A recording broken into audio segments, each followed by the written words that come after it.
Today's workout begins with the double dumbbell Russian swing. For the double dumbbell Russian swing, we take a pair of dumbbells, stand them up, get the feet outside shoulder width, squat stance basically. From here, push the hips back, keeping the chest up.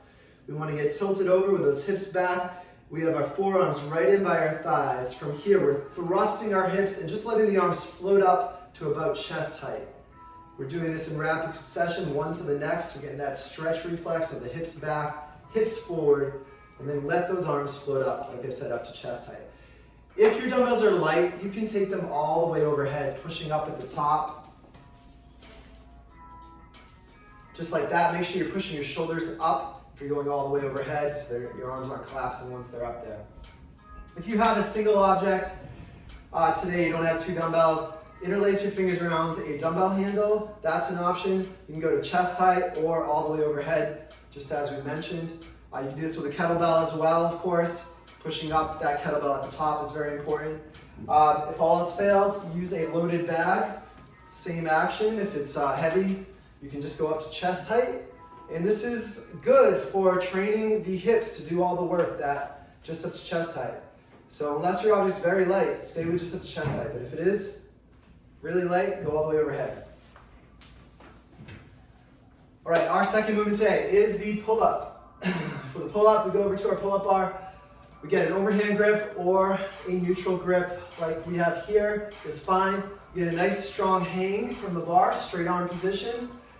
Bent knees so you're not touching the ground. From here, we lean back and drive the shoulders down and back, elbows down and back, all the way up as high as possible. Back to straight arm position. Just like that. If you have trouble with the pull-up or you're learning the pull-up, use a stool, a chair, something to that effect. We're going to stand up on it, get up to the top of that pull position. So shoulders on the back, elbows in, and then go down nice and slow to the bottom. Don't touch the stool, just spread your legs and don't touch the floor so you can get that full strength build all the way down to the straight arm position.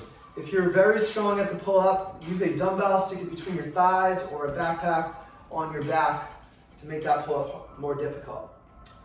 Our alternative for the pull-up today, we have a plank, a dumbbell plank row, alternating row. So we're going to get into a nice plank position on the dumbbells. Dumbbells are close together, feet are wide apart, body's in a nice straight line.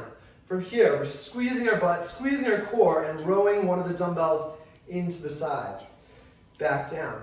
Other side, squeeze your core, squeeze your butt before you pull. That's going to keep you engaged, keep that straight line. We don't want to see movement in the body while we're rowing. The row itself, make sure you feel your shoulder blade go down and back, your shoulder go down and back, your elbow come in by your side. If you need to make this easier, go down to your knees, still keep that plank line from the knee to the shoulder, and perform the same movement.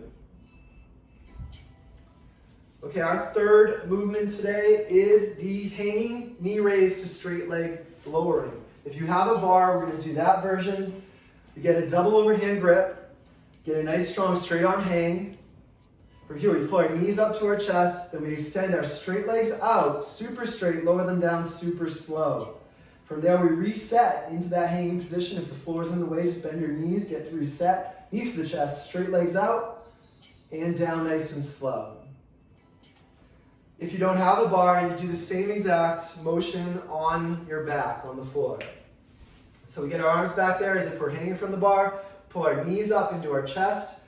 Make sure you're curling your hips off the floor. Now that we're on our back on the floor, we can do this perfectly. We can get our hips off the floor, extend our legs, and then slowly, very slow to make this version difficult, bring your hips to the ground first, your butt, and then your heels down to the floor, nice and slow.